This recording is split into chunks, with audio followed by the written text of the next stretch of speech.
Thank you so much for inviting me today. It has been an absolute honour, actually, to hear this meeting, to hear the very strong belief in fundamental rights and freedoms, in privacy and equality in particular, and also, frankly, it's been a real honour to hear some of the people from the police, Sharon Rowe in particular, start thinking about turning the misjudged, misnamed Project Champion into, I don't know, Project Humble Pie, perhaps.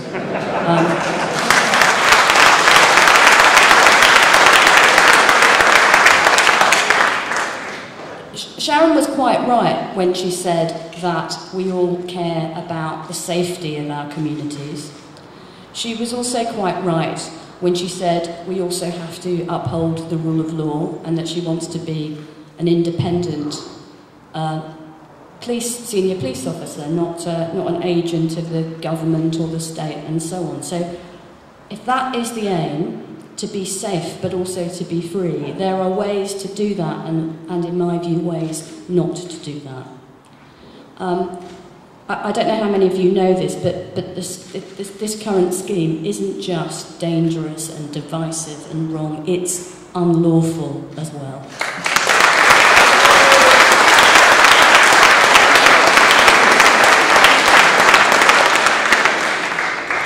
And I want to thank all of you who spoke in recent weeks, to my colleague, my legal colleague, Corinna Ferguson, who's sitting at the front, who came up on the train from London several times to meet with many of you and to launch a potential legal action against the West Midlands Police. And I'm holding the letter in my hand.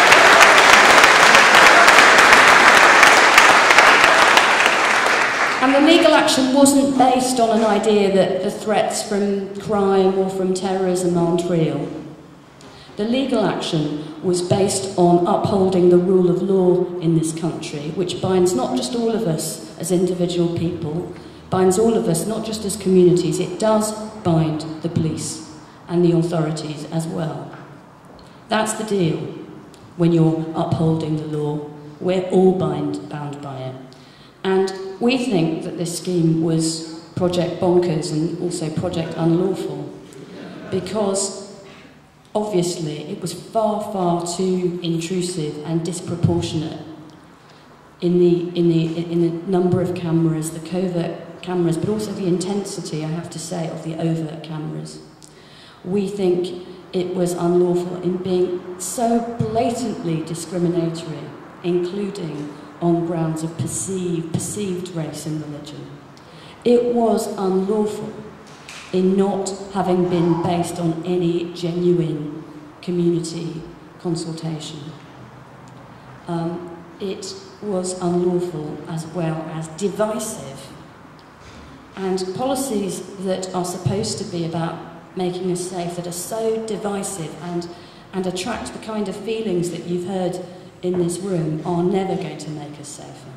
Because as you heard from Sharon Rowe, the fight against terrorism in particular has got to be about communities pulling together, and it's got to be about a sacred trust between the police and the people they serve. It's got to be about you when you have concerns that someone might be up to no good, feeling confident about going to report those concerns to the police.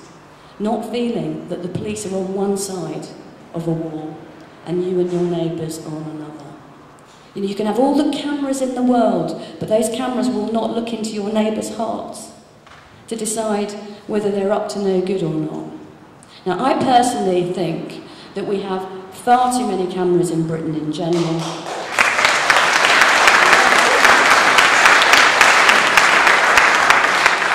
That we haven't used them intelligently, that in many parts of my city, London, you've got cameras that aren't adequately maintained, you've wasted money as well as compromised public trust with too many cameras. And no doubt the debate about all of that will continue. And we have to look now beyond Birmingham to central government and demand that they do what they promised, which is to put the use of these cameras on a legal and statutory footing so that mistakes like this aren't so prone to happening again. But what I want to say, in attempting to be positive at the end of this meeting, is that you have rumbled something here in Birmingham. At the moment, it looks like the police and other authorities are beginning to listen. They may not yet be going far enough, but they're beginning to listen. And you have an opportunity here in Birmingham to set an example for the rest of Britain.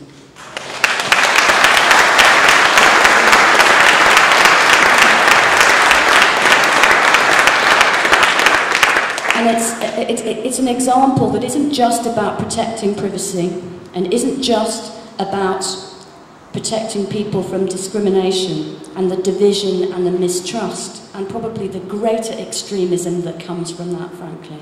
It's also an example, as we've heard from Salma, about how people can come together with genuine concerns and make a difference. And I'm so delighted that, yes, we've sent this legal letter, and if our concerns aren't met, I'm afraid that legal conversation will continue. But as you know, fundamental rights and freedoms can't just be fought for in the courtroom.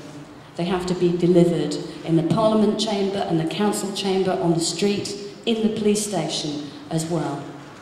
So I welcome the start that you've made here tonight. I welcome the listening that we've experienced from the police. I tell you what, it's always women and children first when the boys cock it up, isn't it? I think there's perhaps further promotion for Sharon if she manages to sort this pickle out. I think she probably deserves it. But I welcome the start that you've all made. But it's not the end of the road. And make no mistake, what you're doing here today, what you're doing in having this conversation with the police, with the authorities, with your friends and neighbours, will be good, not just for the people in these particular communities, not just for the people in Birmingham, but for the fundamental rights and freedoms and the rule of law and the safety and the community cohesion in Britain as a whole. Many thanks.